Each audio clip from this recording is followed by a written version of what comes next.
Let's back it up. All right, main screen. Was it because I clicked? No. Okay, so this is the screen that you guys are going to come on when you guys load in. It's a little bit different than regular DayZ. You don't have your character standing there anymore. Instead, it's a floating camera.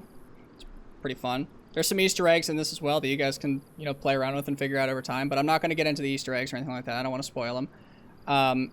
Instead, we're just going to go straight into the big green button, open editor. So basically what you do is you select a map. Eventually there's going to be a load button here too that basically lets you open an existing file that you have, but I don't have the whole dialogue for that set up yet, so I haven't done it. But I can choose Trinaris or Enoch. This works with any map ever, by the way. You can load any modded map you wanted to. We had it tested on like Takistan a while ago, and just any other map you want to. If you ever get your hands on the Mollusk, you can load it. Sandbox, you can load Sandbox if you want to. Just click. But that's basically like, it's going to be that easy to load into it. That's the purpose of that. It's just to make it so you can just jump right into whatever you want to do. You've got an idea, bam, just jump into it, and you're in. And this is what you're going to be greeted with. Your camera's in the ground. It's kind of normal. But what happens is you spawn with your character right next to you. So the UI can look a little bit overwhelming at first as well. There's a couple buttons, but it's not too bad. The first thing that I would say to everyone that loads in, though, is press the home button on your keyboard. I don't know what that is on European keyboards, but you press home a couple times, it selects your character and gets you out of the editor camera. And then right now I can move around, which means that I've loaded in successfully. It's a DayZ bug that I'm trying to work around, kind of a pain. You just press that a few times. It's basically just going to make it so your game's not going to crash if you try and spawn like cars and stuff, which gets kind of awkward. But after we've done that, it's basically, you're basically in at that point. If I'm going too fast, let me know if I need to hover back over stuff. So the main idea with the UI is the left side of the UI is stuff you can place, and the right side is stuff you have placed. So this is all of the items in the game, kind of uncategorized right now. I'm also running builder items, so I have like access to trees and whatnot. But basically this is like essentially every building and item in the game in a massive long list that's kind of hard to get through sometimes, which is why you have a search bar. But I mean, if all you want to do is just load in for your server, you want to place a couple buildings down and just make some cool shit, it's really easy to do. You literally just click. I clicked one time there, and it starts to place my object, and boom, I click again and it's placed. And that's it. And now I've got a building. I hope it has collision. I think I turned it on. Nope. Okay, it doesn't have collision until it spawns into the server. But you do have buildings. So you can imagine that you're walking inside this building right now. And it really is just like that easy to sort of place stuff down. I've tried to make it streamlined to where it's like super, super simple and super easy to do stuff. So if I want to drag my building around, I just literally select my marker and I move it around. And I can just drag it around and I can manipulate it however I want. I used a lot of inspiration from Eden on how to actually do building manipulation because they did a really good job with it. So I kind of stole a lot of their ideas and kind of ran with them. But right off the bat, like dragging, moving, placing, stuff like that, hopefully can come pretty easy. Hopefully that stuff isn't too bad. If you want to sort of get into like the manipulation of the object, there's a couple of hotkeys that are kind of useful. So right now I'm holding my left mouse button and I'm just dragging it around. I'm going to hold left alt and now it only goes up and down. So this is me moving it up and down just outright. And then I release left alt and it goes back to that. So if I want to do that, I can release my mouse button and now it's a floating house instead of a regular house. I gotta zoom in on chat a little bit. Can't see your mouse, don't know if that actually matters. Yeah, I can turn that on. Oh, I did turn that off, didn't I? I turned that off for the intro, so you guys didn't see it. Okay. This will make it a little bit easier. So, holding, yeah. So I'm dragging the object around with my mouse. Lift it up, lift it down, and stuff like that. Is there any key to move it without going up or down?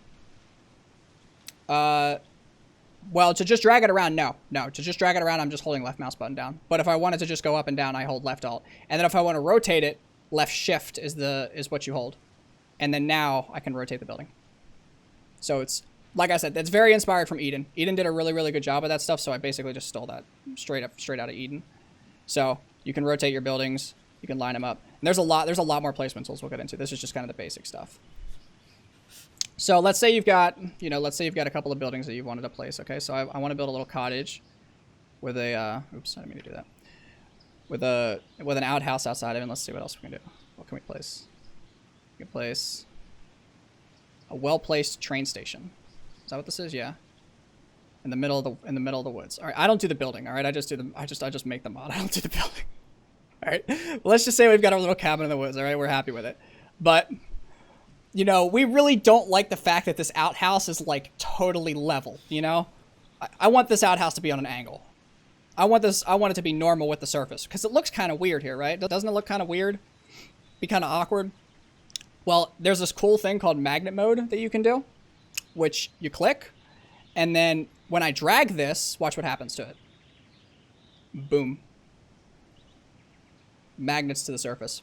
So what this essentially does is actually normal being like perpendicular to the surface that it's sitting over top of, and it'll do that anywhere. I can put it on a mountain and it'll go like that. So it'll go anywhere on any surface like that. And the nice thing is you can do, now if I still have magnet mode on, so if I move this building will normal, and then this building will normal. So that's one of the 4 placement tools. And angled shitter, yeah. Houses on the side of cliffs. I mean, hey, if you want to build it, I'm just giving you the tools to do it, okay? That's all I'm doing here. Can you magnet a building to the side of another building? No. That's one thing I want to do, but is a little bit more complicated, but might be doable in the future. I'll get a little bit more into like collision stuff in a little bit because there is tools for that too. Because it's like when you place like tiny stuff down, you want to be able to like, you know, you want to place the book on the bookshelf. You want to like collide with the bookshelf. How do you activate magnet mode? So there's the button at the top here you can press. There's several ways you can. You can press the button at the top here. You can go to edit, transform mode, and toggle magnet mode works as well. Or you can also type Control 1. So you see these little tooltips? They actually show you what the what the hotkey is. So Control 1 also works too. So I can toggle it by pressing that.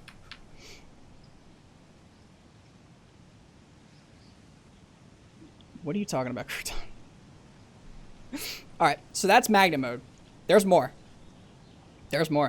So besides magnet mode, there's another mode called ground mode, which is Control 2. It's the second transform tool. So if I turn ground mode on, you won't see anything different immediately about the buildings, but the big change I'll show you. Let me turn it off first. I'm just going to move this building, so I have magnet mode off, so it just goes back to normal. But I'm going to move this outhouse a couple feet in the air, right? And then I'm going to turn ground mode on and watch what happens. If you watched, the marker actually moved from the bottom of the outhouse to the ground. So I'm going to turn it off again so you guys can see. It's off, and now it's on. And what this does is it allows you to actually essentially keep a constant Y level above the ground wherever you place. So it works really, really well when you have several buildings loaded up as well. Oh wait, that's bugged right now. That's bug number 2. Come back, house. Okay, I broke it. Hold up. Come back. There we go. So it would normally work really well if you drag several buildings, but I don't have that implemented right now. But essentially what it does is it does keep it it just keeps a constant Y level above whatever surface you're dragging it over.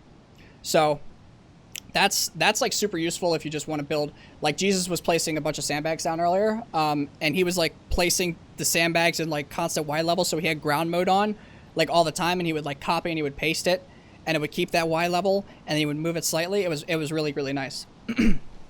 So that's what ground mode does, but then you can also combine ground and magnet mode together, and then you can just get wild as fuck if you want to, and you can just normal stuff to whatever the fuck you want. Delete trees, no. No, do not delete the trees. You'll upset certain people. So yeah, if you toggle both magnet and grounding mode, it'll allow you to do this. And then also I'm holding left alt again, so it actually moves up and down normal to its surface. So it gets a little bit wacky pretty quick. You have to play around with it to get used to it, but you get used to it pretty quick. I think it's pretty intuitive. I hope it is at least. So that's for that'll work with like any building or any placeable object. So that's magnet and grounding mode. Snapping mode is disabled right now because I don't have it fully implemented. I will have it implemented before the full release, but not right now. How to rotate? Hold left shift. That's the quick rotate, is left shift. There's a couple ways that you can do it. I'll get into the rest of them later.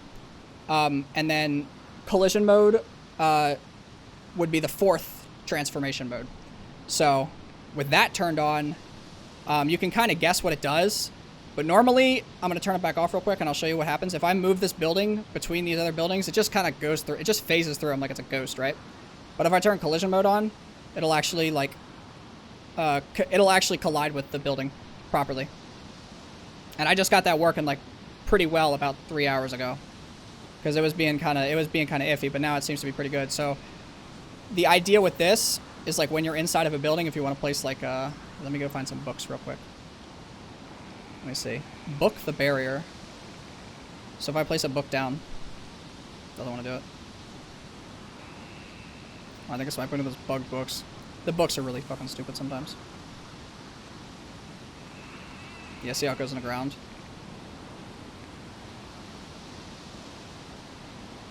What is it doing? Holy crap. I've lost it. It's just vibing. It's just invisible. It's invisible. I've created an invisible book. What about a teddy bear? We do a teddy bear? Oh, teddy bear's perfect. All right, teddy bear, come here. So if I turn collision mode on, Control 4. So now the teddy bear is going to collide with the objects inside the building. Unfortunately, it doesn't collide with like tables because the game doesn't calculate that all the time. But for the most part, it's pretty good at that. So it shouldn't be too hard to like place stuff on like tables and stuff if you want to do that. Ready for release. Ready for beta. Ready for beta release. All right, hold up. I gotta shut the... It is really windy for some reason.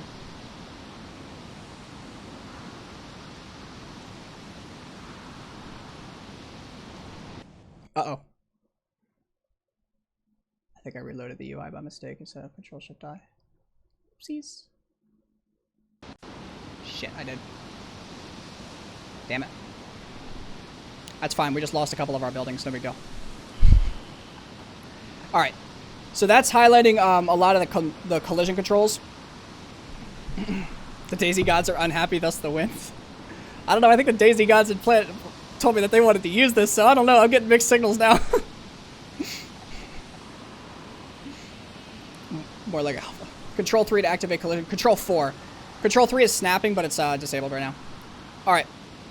So I've gone over the UI design. I've gone over that. There's a couple things. So yeah, as you place buildings down, you can see on the right side, it'll basically update to the buildings that you've placed. So right now, if I hold left shift and I can place multiple, so I can just continuous place. And you can see it also creates them on the right side here. And as I highlight, it'll actually tell me which one I'm highlighting to in the world. Yo, Hoosen, thank you for the bits, man. DayZ got features. Monka W. So, what I can do is, there's a couple things I can do. Wish this damn wind would shut up already. God. Wind has a mind of its own in this game. It drives me nuts. Alright, so, there's a couple things, there's a couple of ways that you can do this, but what I'm going to do is, I just clicked on this, so it just selected that, right? It gave me my bounding box. It tells me that it's selected. And now I'm going to double click on it. And what that does is it brings this little properties dialog up, right? So this dialog is going to be sort of the hub for information on your buildings if you want to get into like the detail-oriented stuff. So it's really, really useful if you want to like change the rotation. So if I want to set the Y to like, I don't know, 10, 20. If I have a specific angle that I want my stuff at, I don't want to just, you know, have it normal to the surface or straight up and down. I want to have it at whatever angle I want. You can do that. You can also... This is nice. There's a couple things that you can do here. You can mouse wheel over top of the boxes.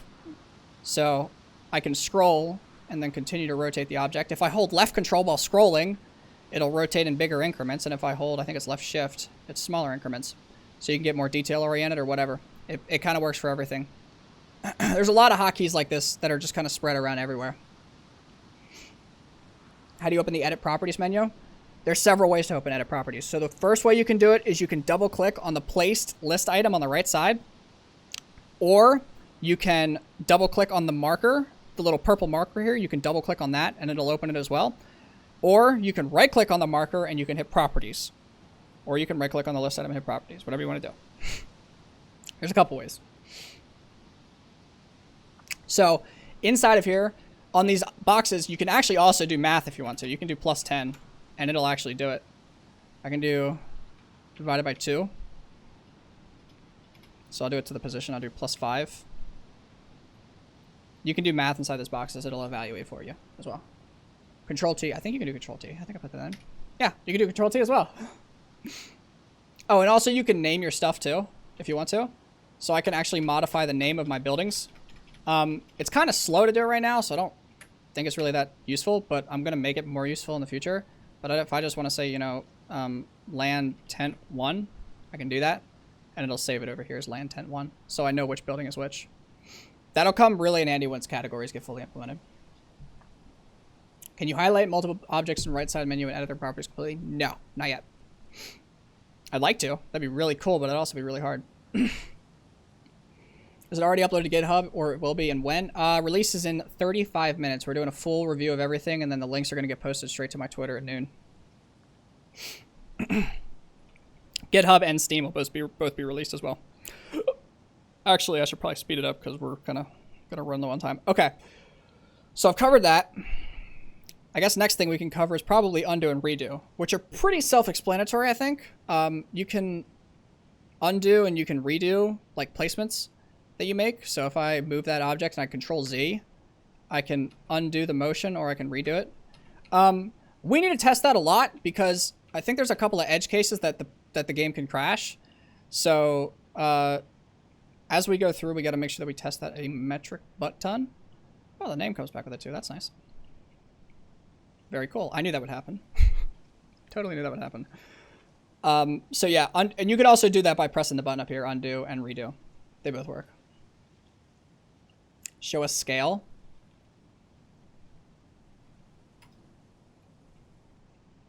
Haha. It's big.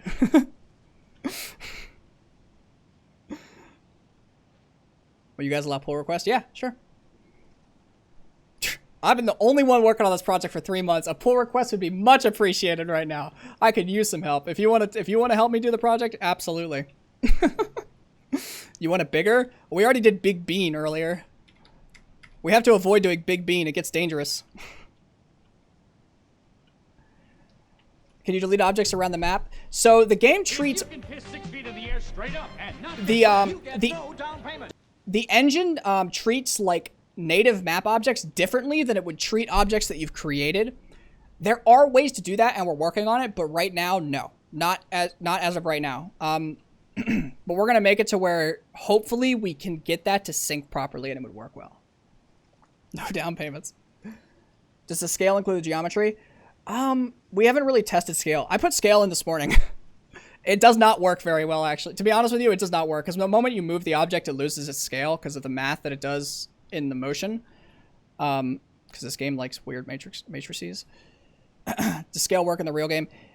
Yes, if it syncs properly, it will, but it needs testing. Yo, Air Force, thank you for the prime, man. Thank you for the prime, brother. Can we edit terrain in this lovely editor? You cannot edit the actual terrain as in, like, manipulate the ground height. That's limited to the terrain builder because of, you know, once you get into the game, the map file is, like, already compiled. But if you're making a map, you can import your terrain builder data, which I'm going to get into it a little bit. Yeah, you cannot do that. Real talk.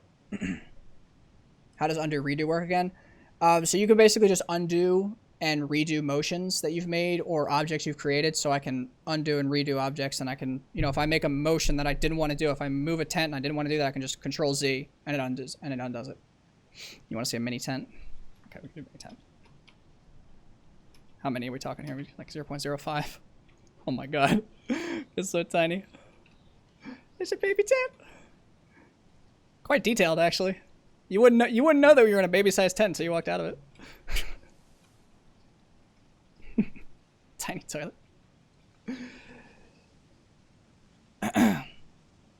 Does loot spawn?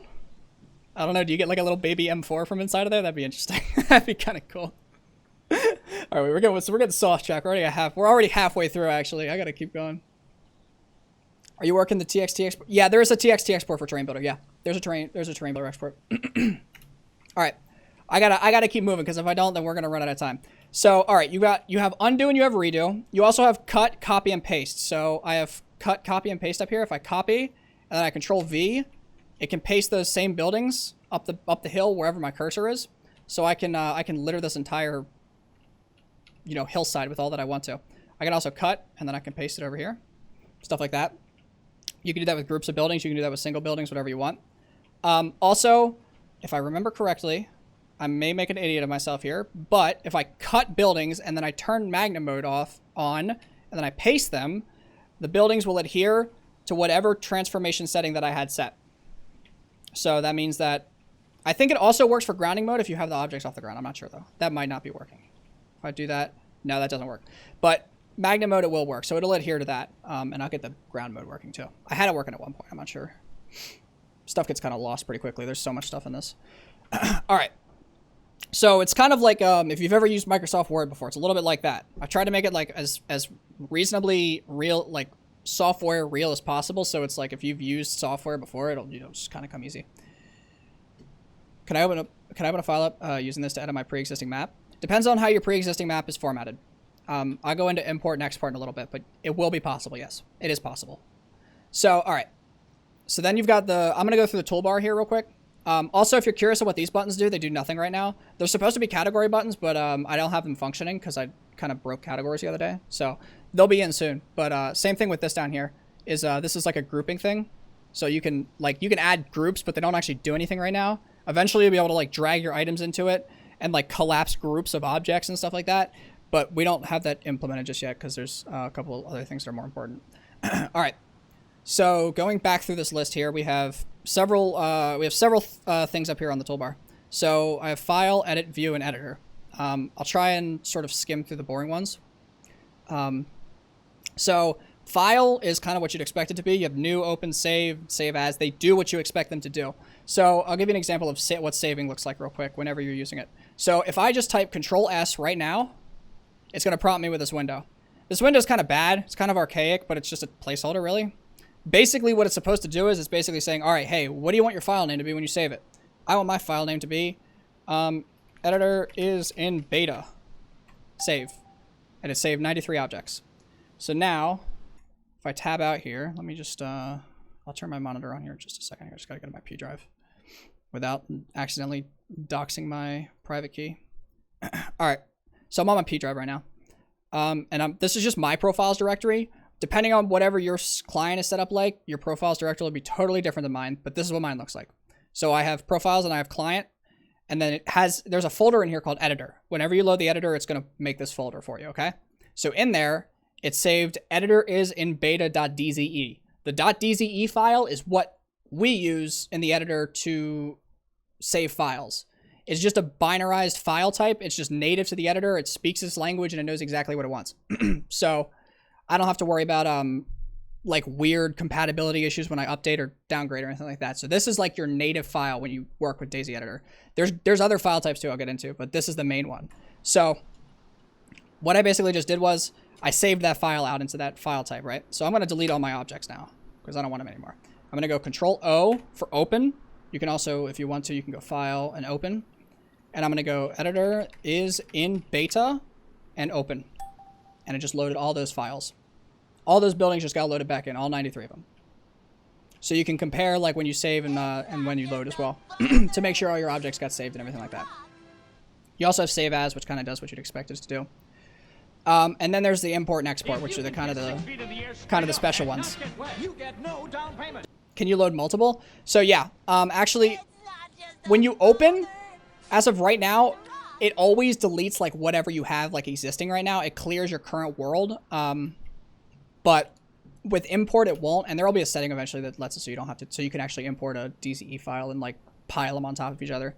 But what I actually have inside my profiles folder is I have Electro School Tents. I have a .dze and I have a .map version. I'm going to load the .map version because the .map is an expansion map file.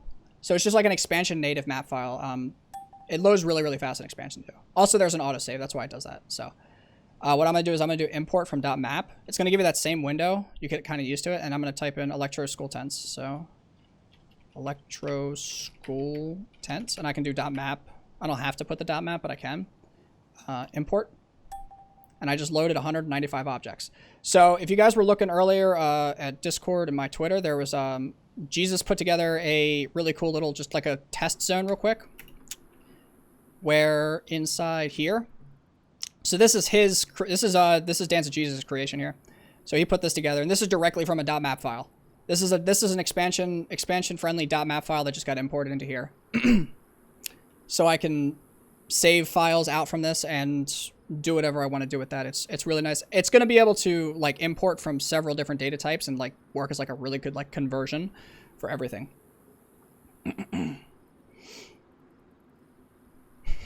What's up, Lynxes? Can you map? Can you add multiple map all at once? Yeah, you can.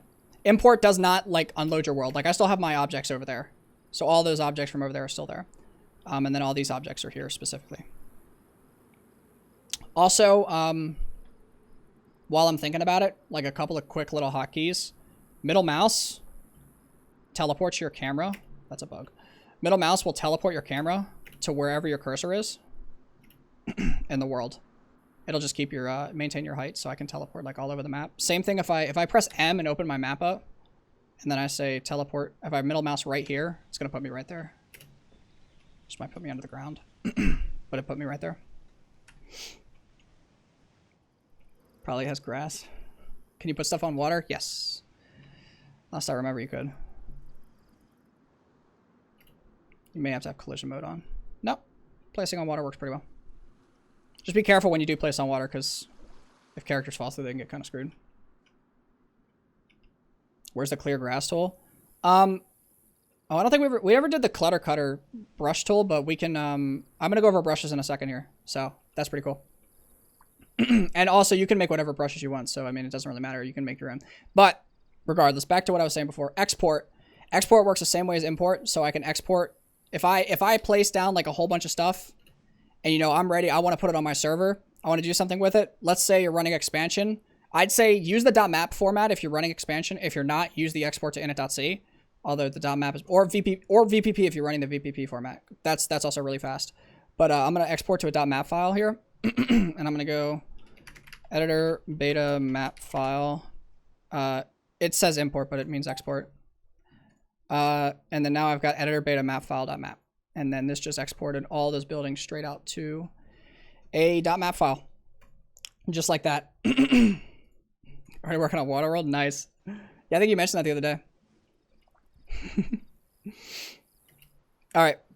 So that's the export. It's kind of self-explanatory. I'm not going to haggle on about that too long. I'll let you guys just mess with that. Under edit, there's this thing called the script editor, which is kind of a dangerous tool. But you can basically execute script with this if you know how to script. So if I do print hello world and I run it and then I go to my workbench, it says hello world right here. Be careful with this one. Like, if you want to play around with this, be my guest if you want to dick around with it. But it's like, yeah, it's danger high voltage. You can really bite yourself. You can just crash your game with that one. So I'd save before messing around with that too much. But yeah, that's kind of it. And then this is just kind of redundancies for everything on the toolbar as well. So under view, I have the camera editor. So this is what I used in the intro. So to sort of get that intro video to look nice, so I kind of adjusted the FOV. You can adjust the speed of your camera as well if you want to. I can do blur if I want to, so I can make it really blurry. I can do depth of field if I add some blur, and I make the distance like kind of far. And you can kind of like tilt shift. It's kind of cool. Although the conditions aren't really like that nice, but like if you do tilt shift just right, if you get the angle right, here we go. Yeah, you can toggle it on and off. Y is the default key for that. There's a couple keys inside of the controls. Like show hide UI is Y, map, delete object, toggle cursor. I haven't put all the ones that I want to in here yet. It's kind of a pain. Is it somehow possible to import previous edits from the DayZ offline editor tool? Yes, it is. So as far as I know, COM has that JSON format. I don't have it on this list, but I have it internally. And I can put it in pretty easily to where you can import from that JSON format that COM can output, so you can bring your edits right in, just like this. Smooth transition. Oh, you mean like camera positions? That wouldn't be too hard to do, to like interpolate your camera. All right. So yeah, that's the camera editor. There's not really much to say about that. It's, you know, you can just kind of play with it and see what the different settings do. You do vignette. I got roasted for saying vignette last time. It's vignette, apparently. Just too American to say vignette. All right. I'm going to set that to default. I'm going to back out of that. And then under editor as well, there's a couple of things. You have reload UI and reload brushes. Hopefully you won't have to use these, but if you do, reload UI literally just reloads your entire UI, and then brushes does exactly what it says. It just reloads the brushes. Environment is your environment controls, so that you can adjust the time. This is the time in seconds. I'd have to get that right. I can do rain, although rain wants to be a pain today, so I don't think it wants to work. But normally if you turn rain on, it'll actually turn rain on. I think mission weather's broken right now. Yeah, I busted mission. I think I busted the mission weather when I did that thing earlier. Preferences. There's not much. Autosave timer in seconds and log level. You shouldn't have to touch log level. This is kind of a work in progress too. But if you do, that's where it is. Hopefully you won't. And then donate, which just opens this up. And then that's that. Can you show us the storm? Oh, I don't have the Namalsk storm on here. I can't show you guys that anymore. I can't. I got to keep that secret now. That one's a secret. That's a secret. Is it possible to configure the loot in this editor? Yes, it is. Well, it will be. I'll go into that actually. Before I do brushes, I'll do that real fast. So if you notice before, I'm going to click on this here real quick. So when I right click this, there's a couple of options here. Oh, you also have show and hide too. I didn't go over that. That's pretty simple though. Press H to hide and then press Control H to unhide. But there's this edit loot spawns button that you can press. And when you press it, it does some cool stuff. Oh no. All right, well, there's a couple of things out here that's taking up some space. But normally this would be off the ground. Can I move this building? What building is this? Get out of here. Get out of here, bro. Go away. I need this space. I don't know why there's buildings out here. Beta. But this is a demonstration of where all the loot positions are. So I've got it to where it's actually loading them. But I don't have it to where you can actually, like, you can move them around if you want to, but it doesn't, it won't, like, export it and save it to anything meaningful yet. That's still a work in progress. But it's in the works, for sure.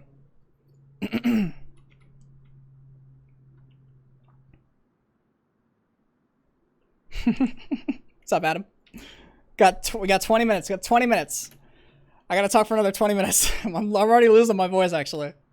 All right, so that's kind of that's like the start of the loot editor. It obviously needs some work. It'd be nice if you could edit the loot on the actual location. I didn't do that actually because I would press escape and it'll take me back.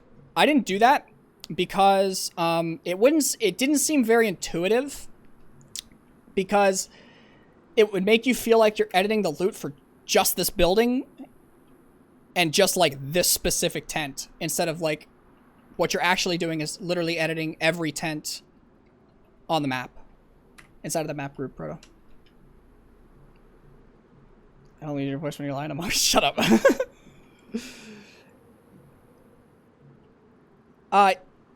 Yeah, I have to work on a little bit more anarchy. I'm not actually totally familiar with CE just yet, but once I am, I can answer that question a little bit better, I think. The loot positions are relative to, exactly, the loot positions are relative to the building. So I just didn't want it to make it seem like it was like just really unintuitive to like do that. Like, you could do it here, but it just seemed kind of weird. And a little bit confusing.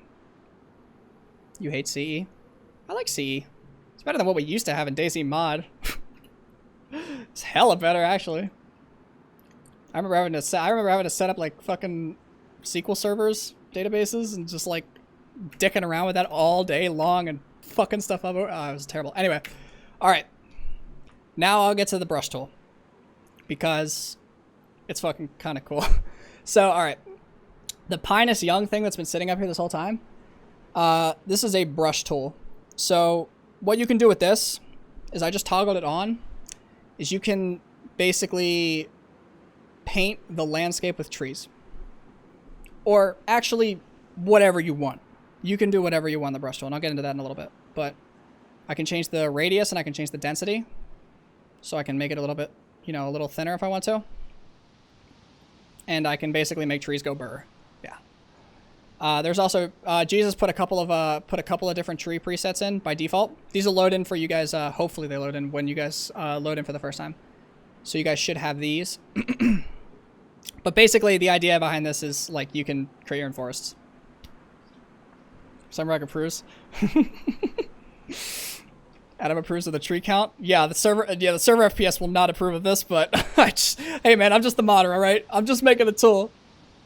Yes, you can import into Terrain Builder, yeah. Actually, I didn't show that. Here, let's do that real quick. Export. I can export to Terrain Builder here. So TB export. It says import, but it means export. Saved 5,389 objects. tbexport.txt. So this is a Terrain Builder friendly format that has all those trees we just placed. You can fill up your map really quick with this tool. It's kind of dangerous.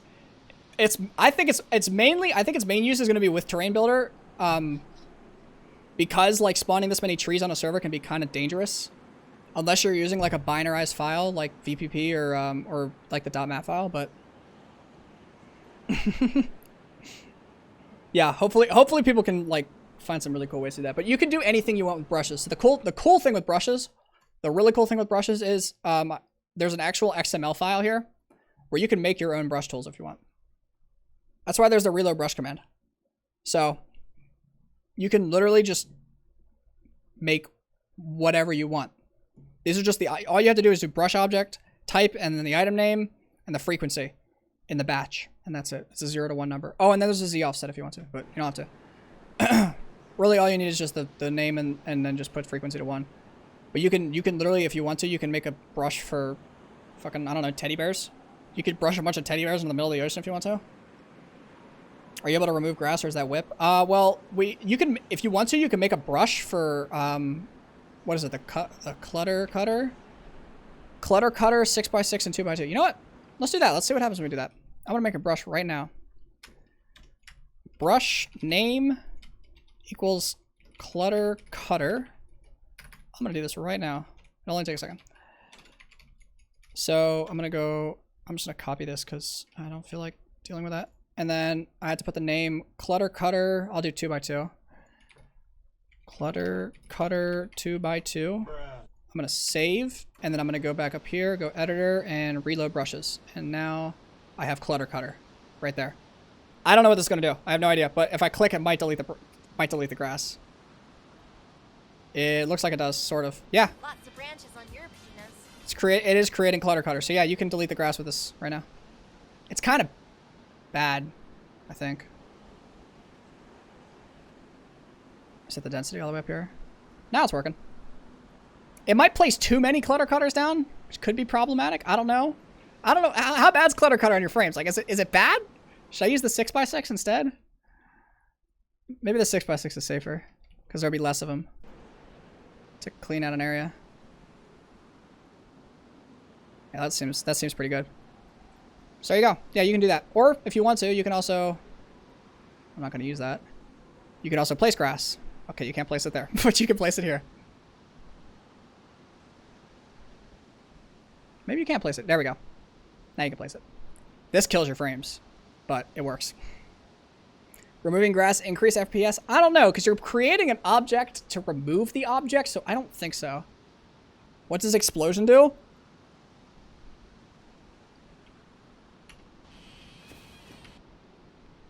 I mean, you were, yeah.